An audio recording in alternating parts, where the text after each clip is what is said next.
Hi everyone, আজকেও চলে এসেছি আমি হিরো পার্কে।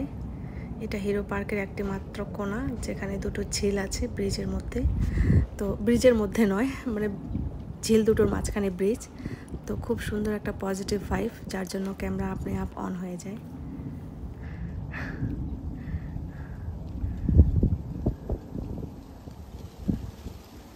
জলের উপরে সূর্যের আলোকে কখনো এরকমভাবে ইমাজিন করিনি বা কখনো এরকমভাবে নোটিস করিনি। এটা সত্যি অ্যামেজিং।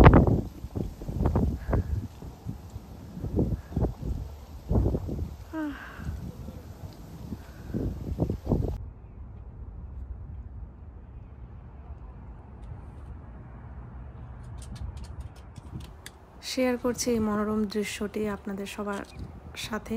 তো কীরকম লাগছে দেখে বা কি মনের মধ্যে ঠিক কী লাইনটা আসছে সেটা অবশ্যই কমেন্ট বক্সে জানাবেন।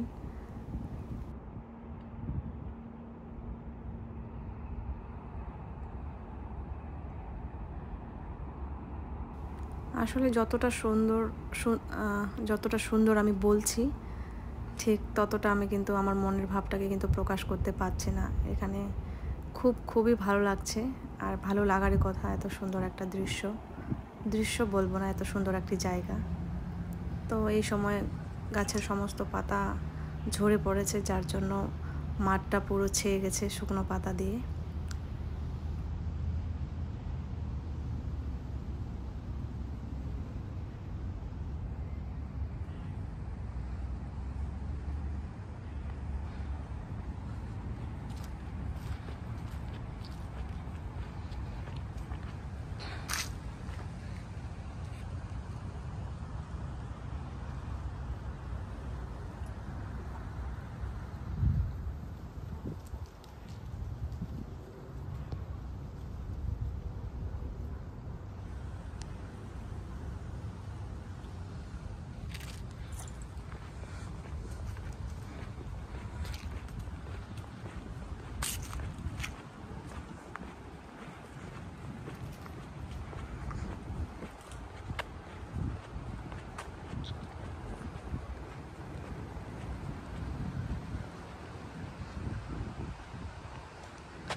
ওয়েদার তো অনেক সুন্দর, মানে আকাশটা পরিষ্কার আছে, রৌদ্র ভাব আছে, কিন্তু ভীষণ ঠান্ডা।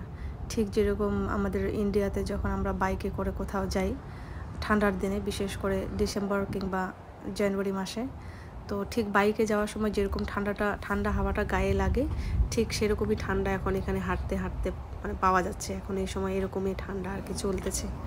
যদি আমার ক্যামেরা ধরার জন্য কেউ থাকতো, তো আমি এখানটা একটু দৌড়ে গিয়ে তোমাদেরকে দেখাতে পারতাম। এই জায়গাটা খুবই সুন্দর লাগছে। এই যে গাছের লাল পাতাগুলো দেখা যাচ্ছে, এগুলো ফুল নয়, ফুলের মতন লাগছে, কিন্তু আসলে এটা গাছের পাতাগুলোই।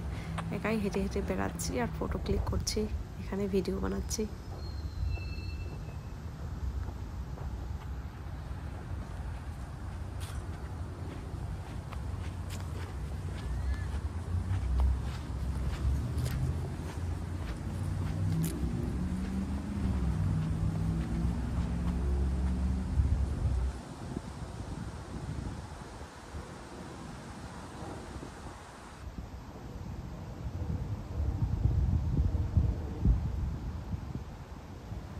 এই সময় গাছের সব ফল ঝরে যাওয়াতে, মানে পাতা ফল তো সব ঝরে পড়েছে, তো কাঠবিড়ালিগুলোর খুবই অসুবিধে হয়ে গেছে।